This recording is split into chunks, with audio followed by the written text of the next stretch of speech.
Good, good, Sabas.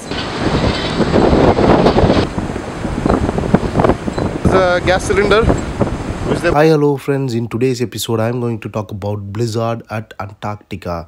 Right now, I am going out through the main door of Bharati Research Station, and yes, this is what I got to see. You can see the snowfall along with the wind, and the wind speed is almost 70 to 80 kilometers per hour. And you can see my friends, they are bringing two gas cylinders, and you can see their status, how difficult it is for them with the weight to reach the station.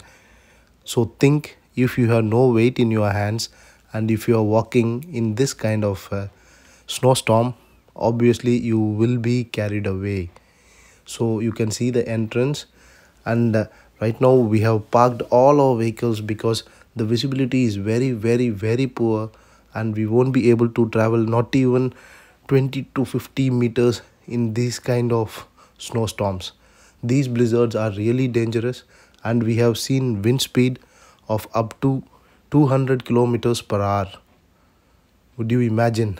Yes, Antarctica is that deadly, guys. So there is a phenomenon called whiteout, and this is almost a whiteout phenomenon. Meet you guys in my next episode with another good video. Do like, share and subscribe to my channel Polar Man Studio. Thank you, cheers and peace.